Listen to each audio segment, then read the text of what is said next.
Hello students, I am Rajiv Jha. This is my second video in series of basic electrical engineering. Here in this video, I will develop your understanding on Ohm's law. Hope you will like this video. Let's continue.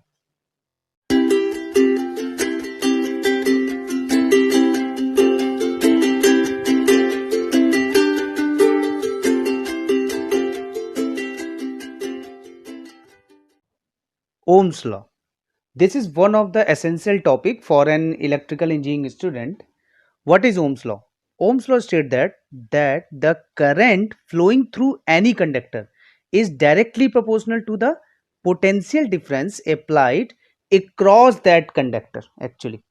Okay, so in short we can say here I directly proportional to V. So this is all about the Ohm's law. Let's see how this will come actually, or how we'll derive it. Okay, so here you see a conductor. Okay, a cut of conductor actually. Across this conductor a potential difference is giving. Because of this potential difference an electric field is generated or produced here, developed here, and due to this electric field a force is developed.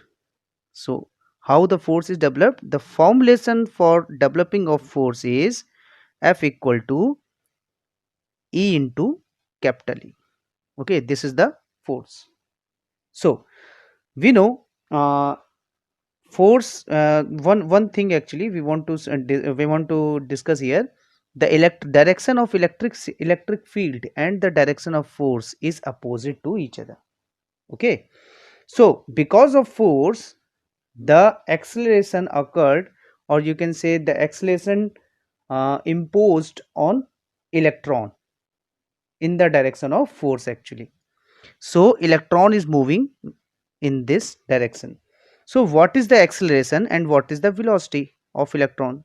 Because if any particle moving in some direction, and so there must be from you can say steady state to dynamic state. When it travels, then there must be some force exerted, or force implies, or force implemented on that particle. So here the electron is also assumed as a particle because it has a mass, the mass of electron. So we know the mass, electrons have a mass, a little mass, but it has a mass actually. So due to this when the force is exerted, so electrons, so we know force is equal to F into ma. Okay, mass of electron into a. This type of force is you can say give to the electron by the help of electric field, and electric field developed by the help of voltage source. Okay, so due to this the acceleration occurred. So the value of acceleration is a equal to ae upon me. Here me is the mass of electron, here the E capital E is the electric field, and this E is the electron, one electron actually. So this is the you can say the value of one electron. Okay, and you can say this is the value of charge of one electron. Okay, so because of this acceleration what we see, there is a velocity, it the electron gets a drift velocity, or you can say that the electron gets a velocity due to this acceleration. Because some because we know Vd equal to the drift velocity, Vd equal to ee upon me into t. T is the time. So this is the acceleration. We get the velocity by multiplying the time actually. So if we multiply the acceleration with the time, then we will get the velocity. So this is the common phenomena. Here initially when the voltage source is not applied, in that case the movement of electron will be randomly movement of electron. So free electron is movement, the movement of free electrons on that conductor is random. Okay, so in that case the net electron flow, or you can say the net current, will be zero. Okay, when you applied the voltage, so all electron will flow, or you can say move, because move with the force. That mean, because without force you cannot move that random electron into a one direction. Okay, so it move with the force, and because of this all electron is moving with a, you can say, structures way, with a linear form, with any randomness movement. So that's why the current is flowing actually. The current is flowing. So the direction of current, so direction of current is opposing, here we see direction of current is opposing the flow of electron. Okay, if the flow of electron is right to left, so direction of current will be left to right. Okay, simple. Okay, so we get the drift velocity here. Now if we cut this conductor, okay, if we cut this conductor and cut this conductor with a distance of, if we cut this conductor with a distance of vd, okay, vd is the drift velocity. Okay, if we cut this conductor with a distance of vd, and say it is and in between this cut is actually shows the time period of 1 second. For time period of 1 second, that electrons travel from here to vd by a particular 1 second, if we assume this. Okay, this is the assumption for the calculation of, for the derivation of Ohm's law actually. What happened when one conductor, if we cut the one conductor, a small part cut actually, where dt equal to 1, that means time period is equal to 1 second. Okay, in that case the value of vd, because what is vd? Vd is the meter per second. So the value of distance of this actually cut is vd actually, because meter, vd meter or whatever you say. So from this distance electron is traveling, one electron or any electron, number of electron is traveling from here to here. So the distance traveled by the electron is vd for a period of 1 second. I mean to say, here I mean to say vd equal to what we say meter upon second. So for 1 second, whatever the distance is traveling is called the vd. Okay, so we know actually current is, if you want to find out the current, then current is dq upon dt. Okay, we know this equation very well. So I equal to dq by dt. So if we assume dt equal to 1 second, in that case the current is totally, that means current per second is totally depend on the charge. Whatever the charge is present on that piece, or you can say cut off that conductor, whatever the charge is present is called the current actually, current per second. Okay, so here we will have to find out the charge. So how can we get the charge? So first of all we have to know what is charge actually. So charge is nothing. If you calculate the charge, then we know 1 coulomb charge is equal to you can say approximately 10 to the power 18 electron, number of electron. That means presence of electron is called the charge. Okay, so if we talk about the current, so here we can say for period of 1 second, if whatever the charge is present on that particular conductor is called the current. Okay, so here first of all, if you want to calculate the current, first of all you will have to calculate the charge. So how charge of that particular, you can say, section of this conductor. Okay, so how can we get this charge actually? So charge, we know the charge is called the electron, number of electron, whatever the number of electron actually. So here we can say dq equal to, so the number of electron we will get. Okay, so this is the cable actually, and you know this is the cable which is shown here as a cylindrical cable. Okay, cylindrical type structure. So first of all when we cut this, so we cut the because it is a 3D three dimension actually. So we will have to, first of all we will have to notice charge is present, whatever the charge is present in that cut of conductor. So we will have to, first we will have to calculate the volume. Okay, if we if we multiply that volume into the number of electron present on that volume is called the charge. Okay, so here Vd into A, Vd is the distance actually from these two, you can say from this cut, the what is the distance actually. So Vd is called the length of this cut. Okay, cut of conductor, and area is the you can say the area of this cut of conductor. So if we multiply area with that distance, then we will get the volume. Okay, so when we get the volume, then if we multiply by number of electron, then we can say we will get the charge over that. Okay, so dq is Vd into A into N into E. That is all about this equation means.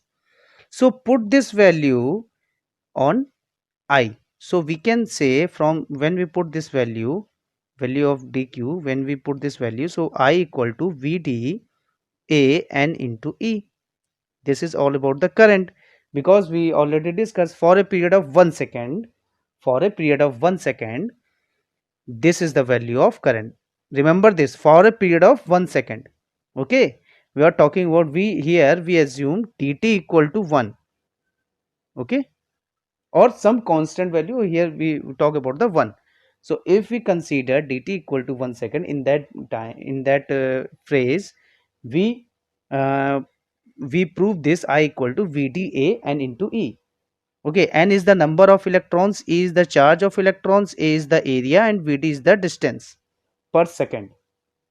Okay, so this value, when we put this value of current, VdA and into E, the V, if we replace Vd is called the drift velocity, replace this Vd in the form of electric field.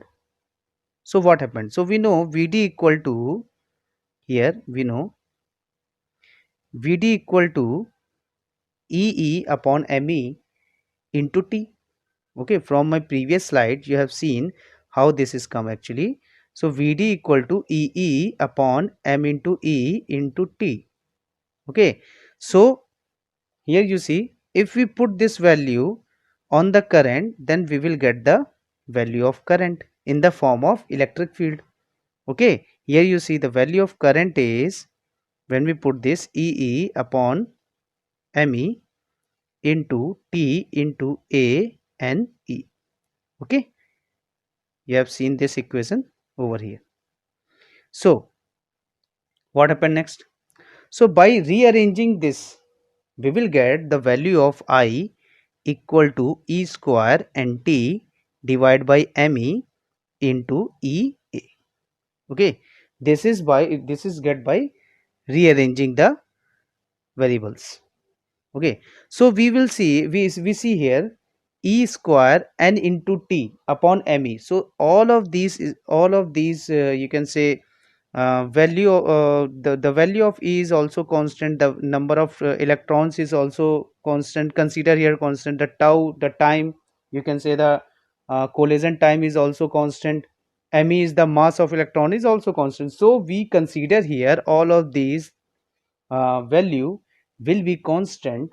So this value is called the shows the property of the conductor. So that's why it is called conductivity. Okay, so it replaced by this, you can say conductivity, sigma E into A here. Okay, so we know the value of E is the electric field. So we want the relation between V and I, we don't want relation between E and I. Here we get the relation actually, I equal to sigma EA.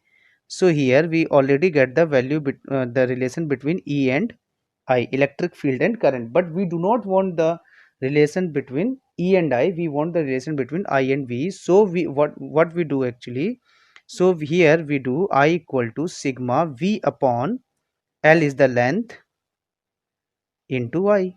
Okay, these things actually. So when we do this thing and we then again rearranging this equation, then we will get sigma, sorry, we'll get v equal to L upon sigma a into I. Sigma is called the conductivity. Okay, if a good conductor, if any good conductor definitely have a bad, you can say that definitely have a bad insulator. Okay, if any good insulator definitely have a tendency of good conductor.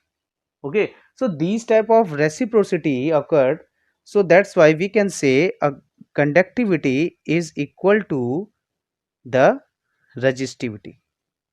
Okay, equal to the resistivity actually. Okay, I write it down again, 1 upon rho. Okay, this is called the rho, this is called the sigma. Okay, so conductivity, so here you see sigma equal to 1 upon rho. If we put this value, then we can say v equal to rho L divided by A into I. So here we see resistivity of any material. If we you can say consider it constant, then it is constant. Length is constant. If we consider it's constant here, area of cross section of this conductor, if we consider it constant, in that case V equal to I into R. R is that constant actually, that is called the resistance also. So we can say V directly proportional to I. From this way will Ohm's law proved here. Okay, so the next question is how, what is the experimental you can say setup for that particular experiment. So this is not the, you can say exactly exactly equivalent circuit diagram of that setup, experimental setup, but here we can assume that it is almost the equivalent circuit diagram of that experimental setup. So here we see we put here a ammeter actually.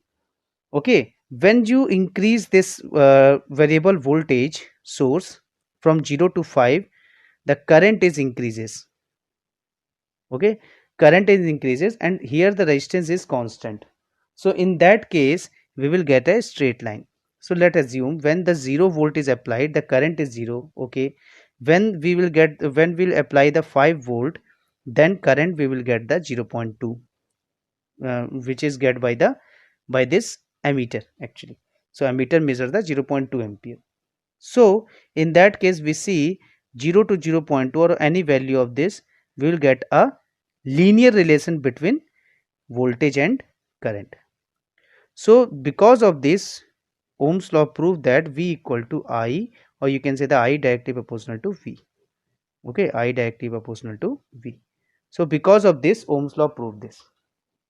Okay, this is the experimental setup for Ohm's law. Okay, so next one is conclusion is the ratio of voltage and current will be constant. That is what the experiment, the conclusion of the experiment is, the ratio of voltage and current is equal to constant. There is a lots of conclusion, but this is the main conclusion through which we deal with some of in my you can say upcoming slides. You see how this constant is not always right, or how the Ohm's law is not follow for many electrical network. Okay, so here, does Ohm's law applicable in any practical network? A big no. Why it is so? Because Ohm's law only applicable where these two conditions satisfied. What is the condition actually? That means first condition is current should not be a function of temperature. Okay, that means whenever the temperature, whenever the current whenever current increases, then in that case there is no impact on temperature. Okay, so it is almost a, you can say the impossible thing, because we know the I square R into T. Whenever any conductor got the current, then their heating tendency is almost I square R term, that means their square terms. Okay, what is heat actually? In case of heat or energy, we can say I square R into T. This is the losses actually. So current, this is the square of I actually. So whenever you increase the current, the tendency of heating is also increases. Okay, increases also fast increases actually because of I square. So that is impossible for any network, it is impossible. So Ohm's law, because of these condition, Ohm's law start with these assumptions. So we cannot say that it is practically accepted. This Ohm's law is practically accepted, it is not. We cannot say this. Okay, the second one is there must be a constant ratio in between of voltage and current. So we know voltage and current equal to resistance, and resistance is also depends on the temperature. Okay, so we can also say that it is not possible that V upon I equal to constant. Okay, V upon I, it is not possible that V upon I equal to constant. Okay, because resistance, it depends on the temperature, and I is the current is always a function of temperature. Okay, so we will see in the in upcoming lecture. Okay, here we see actually how we deal with this, or how we prove that Ohm's law, limitation of Ohm's law. Okay, so here you see, you can say a electrical network here, and this 25 ohms law, ohms actually, you consider here this 25 ohms as a bulb. Which type of bulb? Which gives you a yellow light. Okay, that's type of bulb we are dealing with here actually. So because here if you consider it bulb, okay, so when you supply this bulb actually, initially when you do not give any supply, the current is zero. Okay, when you give the supply, current is zero, and the temperature of that bulb is almost the room temperature. Okay, so in that time, the when you didn't get any supply, when didn't get any supply, or when you are not giving any supply, in that case, in that time, the resistance of that bulb is 25 ohm. Okay, when that instant, we talk about the t equal to 0 plus time. When that is instant, what happened? When you give the supply, okay, so current is moving here. Okay, so after, if you are not considering that resistance, so when what happened at that instant, current is switch is on, then current is moving here, and current goes to 0 to 1. Why it is 1? Because it is 25 volt and 25 ohm is the resistance. So 25 divided by 25 equal to 1 ampere. Okay, so here we can say the 1 ampere current is flowing when we give the supply at very t equal to 0 plus, or some very small, after you supply the small time phrase, you will get the current of 1 ampere. Okay, so if I switch on, then what will 0 to 1 ampere, the current is rising actually. So when current increases, then what happened? This resistance, what is role of resistance? The role of resistance is to oppose the current. Okay, so how it opposes the current? It opposes the current due to which the voltage drop is occurred, and there is a heat loss. Okay, so because of heat loss, the temperature is increases. So when current increases, then we can say temperature of the conductor also increases. So increase in temperature conductor, or conductor temperature, causes decrease in collision time of electron. So if we can say decrease in collision time, so in my previous slide you have seen sigma equal to E square and tau upon me. So you can say the tau, if the value of tau is decreases, so the value of sigma is also decreases. So the value of sigma is decreases, that mean, sigma equal to 1 upon rho. So if value of sigma decreases, so the resistivity increases, and the resistivity increases, so that means resistance is increases. So in that case, we cannot say the value of 25 ohms we will get. Okay, after some time, the value of 25 ohms will get increase. Okay, so if we assume it increases almost double, okay, and because here we show the transient actually, so then we can say the current, all the current, that is 1 ampere current, is moving to this 50 ohm. So either 1 ampere, we cannot say it is now the current is 1 ampere actually, because when the resistance is 50 ohm and the voltage 25, so we can know, we can say according to Ohm's law, 25 divided by 50 ohm, we will get 0.5 ampere, and in previous case 25 divided by 25 we will get the 1 ampere. So here you see V divide by I, that mean in previous case the resistance is 25 ohm, okay, but what happened, the value of V is 25, and the current in the first case when the 25 initial, when we switch on the supply, the current supply is 1 ampere, so we will get the 25 ohm resistance. Okay, so this value must be constant according to Ohm's law, but what happened here, 25, and we will see 0.5 ampere current flowing, because we will get that 50 ohm, so we will get the 50 ohm resistance. That means V upon I does not constant, is not constant here. Okay, so here you can say failure of Ohm's law or limitation of Ohm's law. That means when we if we consider Ohm's law for solving the equation, then we will have to consider that the value of resistance should be constant for any temperature differences or any temperature or heating loss we neglect here. Any rise in temperature and heating loss we neglect in that parameter, in that circuit, then after we can say the Ohm's law will be applicable there. Okay, so through this way you understand that value how the temperature rises and how the resistance is rises when the temperature rises.